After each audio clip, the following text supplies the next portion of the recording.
Hi, I'm Liz Gale, third generation ex-Scientologist. Today is an important video, and I appreciate you being here. I want to raise the red flag on Scientology's newest social media campaign targeting mothers and children. As a mandatory reporter in the field of childcare, I am sounding the alarm for all educators, professionals, child advocates, mothers, cult survivors, and legislators. I'm begging you, as a child who grew up in Scientology herself, please take a few minutes to watch this video and understand the dangers of both this campaign and Scientology's practices and procedures. I will explain this dangerous campaign, what it means, and how we can protect vulnerable children and families from this cult's predatory behavior.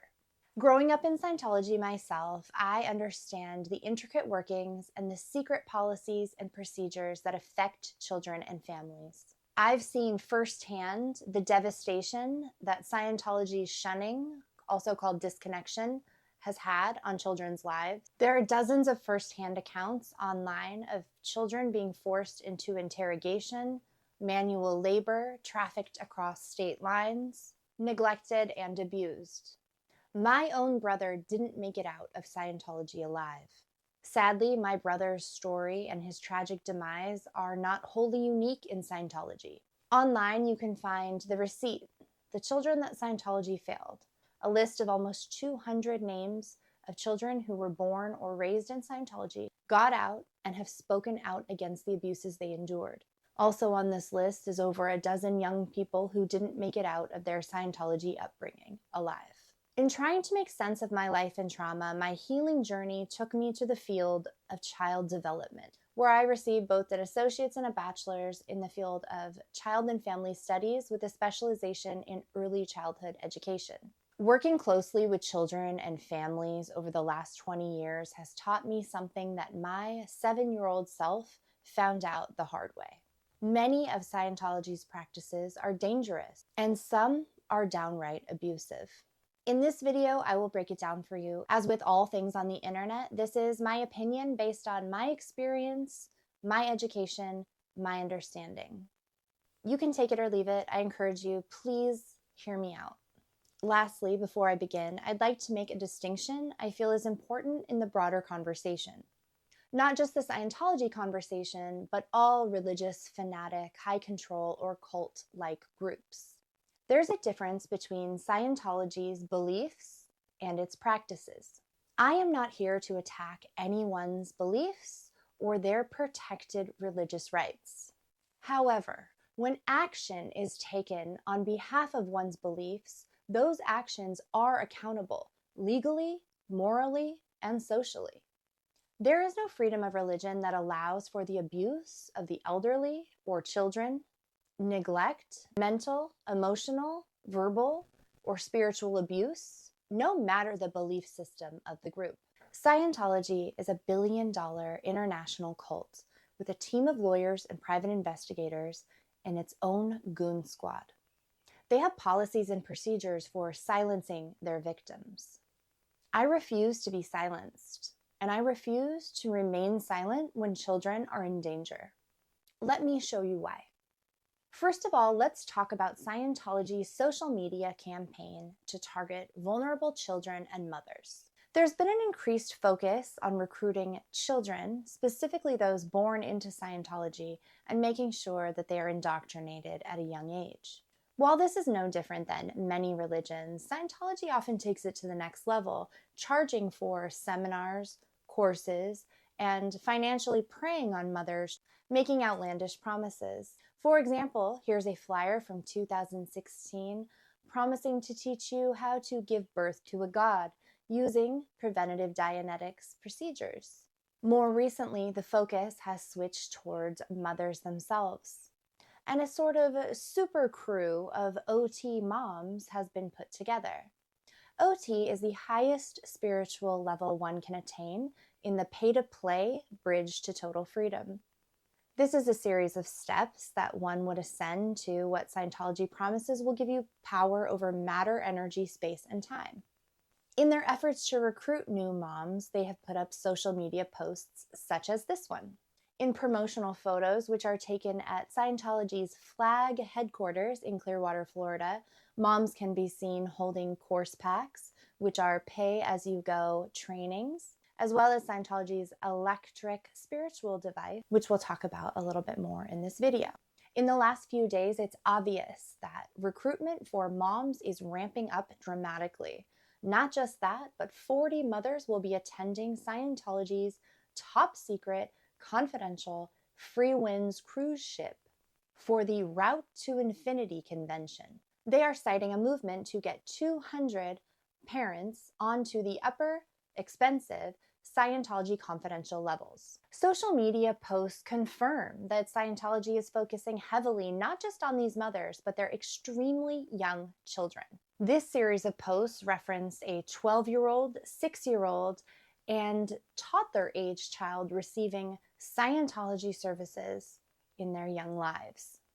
The post reads, "Here are some more wins I'd like to share with you so you can see what kind of gains a child can have through their sessions.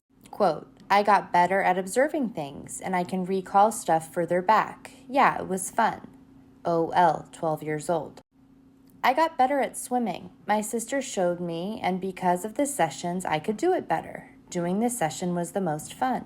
SC, 6 years old. My son started sleeping in his crib again just after his first session. He got better at problem solving, and he started getting excited to come to Mace Kingsley Family Center. He started running up to his auditor for her to pick him up and go in session. If his auditor was in session when we arrived, he would go to the auditing hallway door and bang on it. In play, he is getting better at pushing the buttons of the toys and dancing to the music. When he comes out of session, he is always very happy." The youngest of these children was just 1 year old. In another social media post, a 2-year-old is cited as having almost 40 hours of Scientology processing done to her at Mace Kingsley Auditing Center. That post reads, "Why get your 2-year-old in session? Here is another success story that gives you an idea. My daughter has already had 3 intensives of auditing at Mace Kingsley Family Center. I see how she is becoming very self-determined. She is making her own choices and demonstrates it. She finishes cycles of action and she likes it. Her control is better and she knows where she put things. She is good at keeping things under her control. It is very cool. Thank you. Parent of a 2-year-old. You might recall the name Mace Kingsley from Leah Remini's Scientology and the Aftermath, an expose on child abuse which occurred at Mace Kingsley's boarding school, otherwise known as the Mace Kingsley Ranch. If you have not yet seen this Emmy Award-winning series, I highly encourage you to do so. Not only is this business still charging to process Scientology on children, but they are actively recruiting for more staff, and Scientology is highlighting heavily their accomplishments.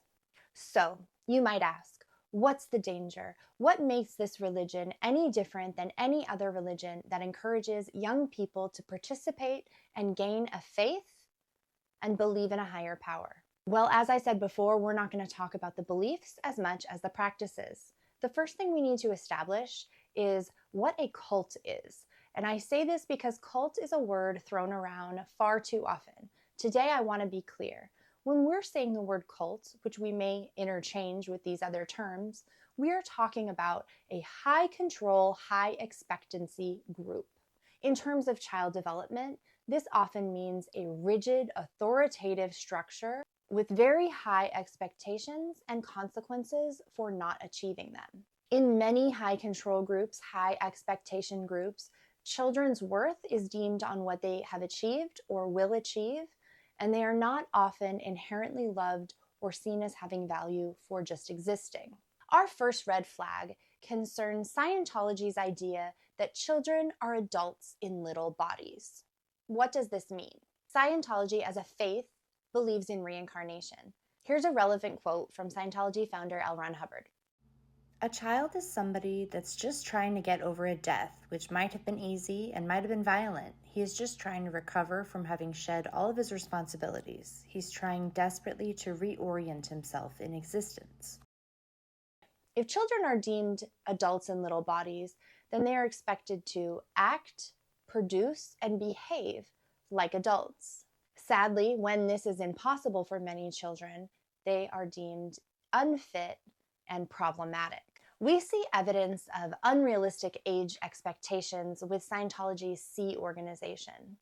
To join this elite clergy of Scientology, one has to sign a billion-year contract. While a billion years is clearly unfathomable to most adults, it's ridiculous and unheard of, but several minors have signed this contract and have gone into the service of Scientology, foregoing a formal education, time with their family, etc. L. Ron Hubbard himself started the Commodore's Messenger Service, an elite core group of young children, approximately aged 12 to 13, who served his every whim. These children were removed from their families, brought up under an authoritative pseudo-military structure. If you would like a first-hand account on this, check out Janice Gilham Brady's books, as she was one of these children on the ship with L. Ron Hubbard. To further demonstrate the vulnerability, fanaticism, and intensity of children in these situations, I want to read you a quote. Scientology founder L. Ron Hubbard was once asked why he put the Commodore's Messengers service together. Here's what he said. I once asked him why he chose young girls as messengers. He said it was an idea that he had picked up from Nazi Germany. He said Hitler was a madman, but nevertheless a genius in his own right. And the Nazi youth was one of the smartest ideas he ever had. With young people, you had a blank slate and you could write anything you wanted on it, and it would be your writing. That was his idea, to take young people and mold them into little Hubbards. He said he had girls because women were more loyal than men. Doreen Smith. I share that quote to highlight the high expectation, high control that has mimicked other high expectation, high control groups, cults in the past. This indoctrination runs incredibly deep. In fact, current leader of Scientology, David Miscavige, was contracted into the Commodore's Messenger Service when he was a teenager. His allegedly missing wife, Shelley Miscavige, joined that same crew at 12 years old. There is a current groundbreaking lawsuit from some of these children against Scientology organizations and its leader, David Miscavige. 3 children, now grown, allege human trafficking, child forced labor, peonage, and deprivation of both a family time, and an education. One may argue that these children are grown now, and the intensity and high expectation on children today in Scientology has changed. However, this recent social media campaign has told us otherwise. Here's a social media post from a parent bragging that his 15-year-old son has recently completed a very high level in Scientology. He completed a training course called Pro TRs. Not just that, he trained full-time. That means just like a 9-to-5 job, he would have kept a Monday through Friday schedule. The post reads, Our son, 15 years old, has completed Pro TRs at Flag. We have supported and helped guide him when needed. Our son's journey this life, and we are so proud of his decision to train full-time at Flag. I hope that he already has a GED or high school equivalency and is not spending his time instead doing these trainings. However, without proper oversight, we'll never know. The estimated time the 15-year-old would have taken to complete his course was 150 hours. In another case, a 12-year-old girl was cited as having completed a high auditing level. She attested to grade 1, meaning that if she went full-time, this would have taken 1.5 to 3 months. Whether or not you agree with the beliefs of Scientology, the expectation both in time and behavior on these children is exorbitant and should definitely be noted. While these children are spending long hours in close proximity to authority figures and adults in their Scientology training and processing, they are sharing deeply personal information.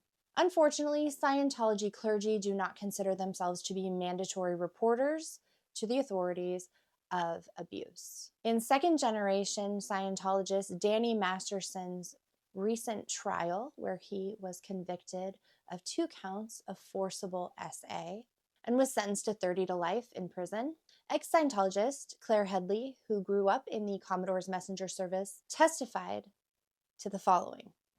It is absolutely against the rules of Scientology to contact the authorities and the police. Scientology's distrust for the authorities runs deep both in policy and in culture.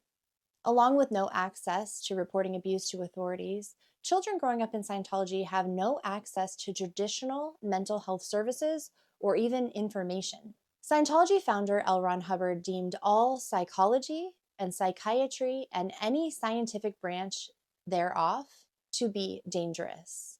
In fact, Scientology puts millions of dollars into their campaign, Psychiatry and Industry of Death, to further this message to the masses. Unfortunately for children growing up in Scientology who may need mental health services or assessment, they do not have access to this, and often their parents will make sure that they do not receive these services based on their religious beliefs, ideologies. In instances where children experience crisis, mental health crisis, or unaliving or serious developmental delays, issues, etc., they may need outside intervention, life-saving outside intervention that they won't get. To take this one step further, Scientology advocates for a purely Scientology education, using its study tech in all schools that children may attend. Culturally, it is deemed unacceptable for a child of Scientology to go to public school. It does happen, but in most cases, a child from pre-K all the way to graduation will attend a school that follows L. Ron Hubbard's study technology. There are many reasons that Scientology's study technology is religious doctrine disguised as curriculum. They actually diagnose physiological and physical symptoms as being psychosomatic. Here is a real example from their study manual. The student is told that if he feels dizzy or like he's reeling, that it has to do with a missed study concept. This type of thinking blames the student instead of diagnosing and intervening where needed. Study technology is deceptively passed off as scientific fact, making it unarguable, and thus authoritative control. Operating on this basis can significantly delay a child's access to early intervention services. Proper early diagnosis of learning disabilities, developmental delays, and any other factor that may affect a child's development is essential to having a healthy and happy childhood. By summing all learning problems and psychological and physical conditions while learning up into L. Ron Hubbard's 3 factors, this approach can delay and prevent proper diagnosis, sometimes setting children back years or even a lifetime. One of the absolute worst and most dangerous practices in Scientology is their use of forced confession and victim shaming, even and especially on children and other vulnerable individuals. The sense of victim shaming stems from very early in Scientology's history. In the founding book, Dianetics, L. Ron Hubbard has a controversial and, in my opinion, downright disgusting quote. Here it is. The 7-year-old girl who shudders because a man kisses her is not computing. She is reacting to an engram, since at 7 years old she should see nothing wrong in a kiss, not even a passionate one. There must have been an earlier experience, possibly prenatal, which made men or kissing very bad. In Scientology, there's a concept of pulling something in.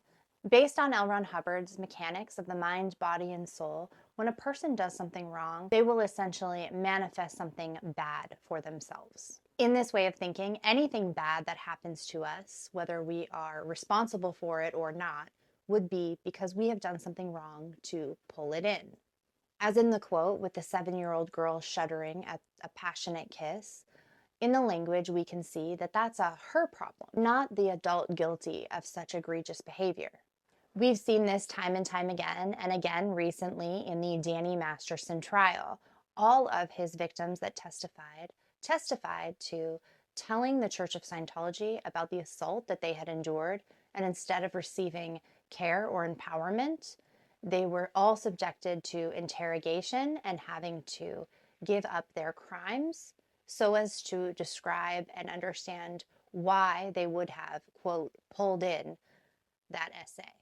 This type of indoctrination, unfortunately, starts very early and is very deep in Scientology. If we go back to the 12-year-old girl who recently completed her grade 1 auditing, and we dive a little deeper, we can find some really sinister aspects of vulnerable children at risk. Remember, grade 1 is a step on Scientology's pay-as-you-go bridge to total freedom, where at the top of the confidential levels you are promised power over matter, energy, space, and time, essentially to become a superhero, a god. Grade 1 is a specific step. The promised result of completing grade 1 is the ability to make problems vanish. The ability to recognize the source of problems and make them vanish. That sounds like an amazing quality, doesn't it? When we look deeper, we see the description of this person as someone who is no longer chronically stuck in their problems. It's hard to imagine a situation where a child might be chronically stuck in their problems. But if we look through the Scientological lens, any situation of a developmental delay, neurodivergency, behavioral issues, even diagnosable medical conditions that are of no fault of the child, such as autism or being on the spectrum, or suffered adversity or even abuse as a child. This level may be paraphrased as realizing that many problems they thought were being done to them were either misidentified or self-created due to unresolved past situations. in other words, what did you do to pull this in? And while a consenting adult can certainly submit to this level of interrogation, responsibility, and shame and blame-based thought, children should never be subjected to this type of thinking, let alone being held to the standard and high expectation of adults' understanding and behavior throughout the process. In many cases in Scientology handlings for problems, interrogation is the answer, and sadly, children do not get out unscathed. Here is Scientology's Children's Security Check, a 99-question interrogation to be done on Scientology's e-meter, which we are about to talk about. Once again, this is done in a closed room, in a closed setting with an authoritative figure. Everything the child has said is documented and written down. They have to sit in the chair and hold the cans of the e-meter and cannot move, essentially, nor can they leave, nor do they have any agency in that situation. At this point, I feel it important to point out the United Nations definition of torture. Any act which severe pain or suffering, whether physical or mental, is intentionally inflicted on a person for such purposes as obtaining from him or a third person information or a confession, punishing him for an act he or a third person has committed or is suspecting of having committed, or intimidating or coercing him or a third person, or for any reason based on discrimination of any kind when such pain or suffering is inflicted by or at the instigation of, or with the consent or acquiesce of a public official or other person acting in an official capacity. The Children's Security Check or interrogation is a behavioral modification tool that is employed in Scientology and is assigned by church leaders to children that they deem problematic in whatever capacity. Having had this done to me on multiple occasions as a developing child, I can tell you that this strongly disrupts a person's sense of autonomy and agency. It instills a deep sense of shame and responsibility for things out of one's control. Again, if adults want to subject themselves consensually to this type of mental, psychological, and spiritual burden, that is their right. But to put this on a young child is completely unacceptable. It's time to talk about Scientology's e-meter. They consider it a religious artifact. They've tried to keep its technology secret, but the outside world knows that it essentially tests the reaction on one's skin. Common modern lie detectors use this as one element of a polygraph. Scientology, however, has classified this as a religious artifact that can essentially measure a soul's energy.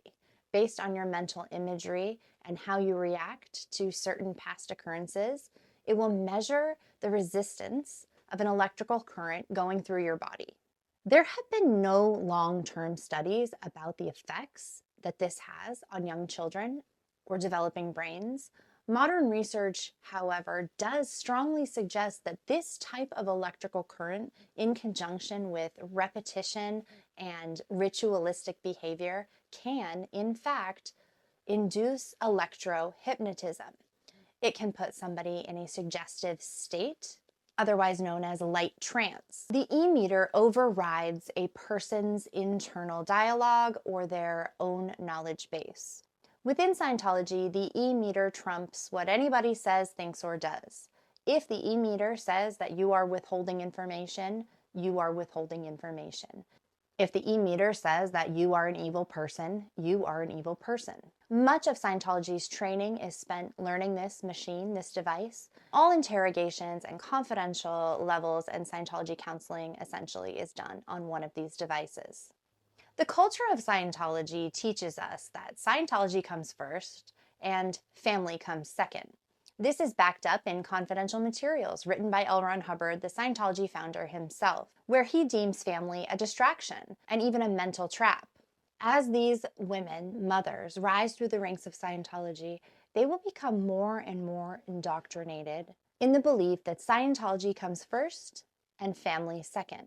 There are countless stories of Scientology enforcing its disconnection policy, where mothers must cut ties with children, children must cut ties with their entire family, etc., etc. And again, while consenting adults can always choose to cut ties with members of their family, this being a threat held over a child their entire life if they ever step out of line or commit one of Scientology's treasonous high crimes, which always include speaking negatively about Scientology ever, in any capacity. So in other words, children in Scientology are raised to understand that if they publicly disavow their birth religion or highlight any of the abuses they have seen personally, they will lose their entire family.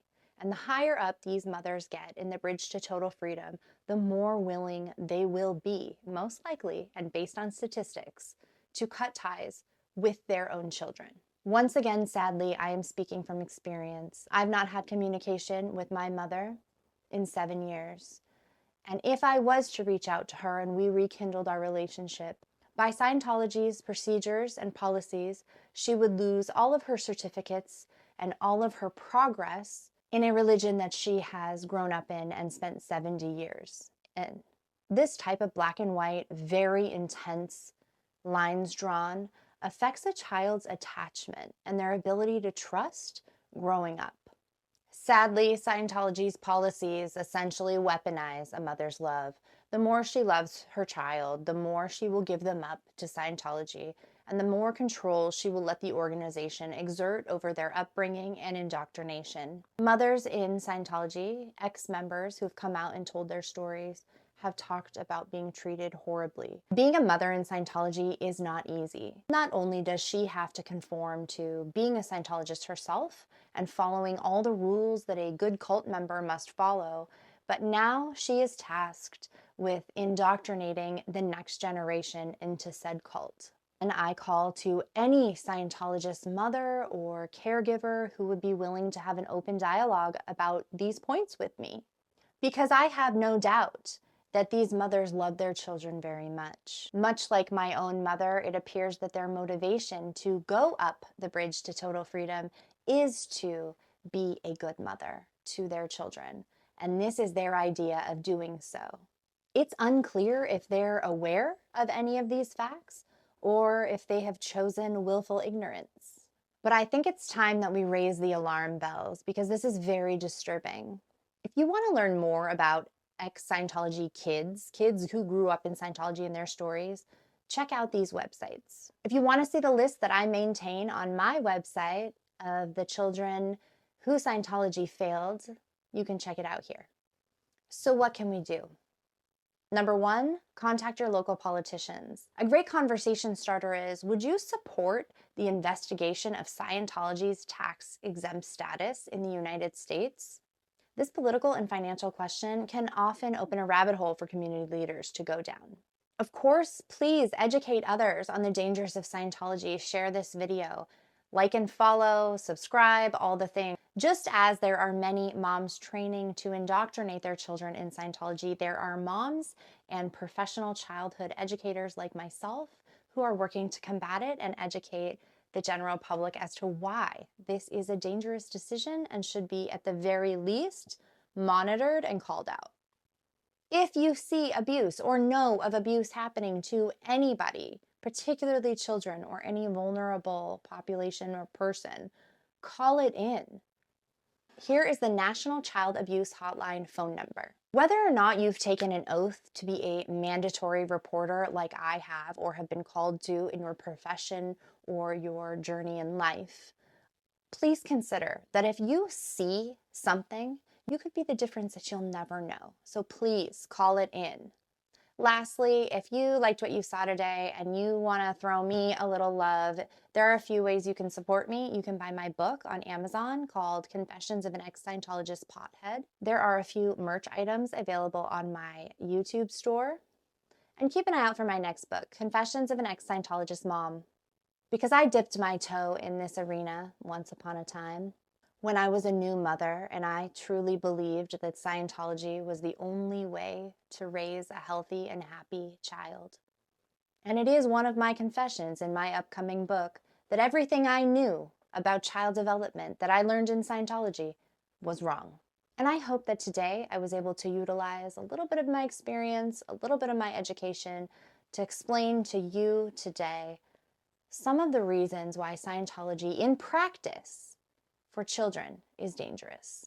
As always, what do you think? What am I missing? What are some other compelling topics I can add to this list to really raise the alarm for educators, legislators, and caregivers and parents? And do you agree that mothers raising children in our society should be protected at all costs? And if they're about to raise a generation highly indoctrinated in a dangerous cult, it might be time to listen to the past generation that Scientology raised. The message is clear. There should be no more children in Scientology, because at the end of the day, children cannot consent.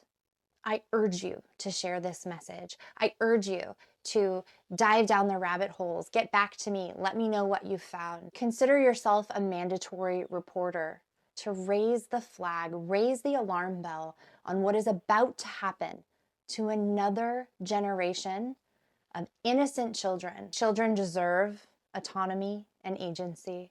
They deserve protection. They deserve for their rights to be upheld. They did not pull in a childhood in Scientology, and they should not be penalized for it. Thank you for watching. Thank you for supporting me, my channel, my peers, this mission. If you have any advice or constructive criticism on how I might deliver this message more effectively in the future, I am certainly open to it. And if you are an active Scientologist and you are willing to have an open dialogue with me about any of these points or the topic at large, please don't hesitate to reach out. My email is here at the bottom of the screen, and that goes for all of you. Thanks for sticking around to the end, and I will catch you in the next one. All right, bye everyone. She knows herself, she finds her way. Through art and joy, she shapes each day, crafting beauty from the past, healing wounds, peace at last. With each move she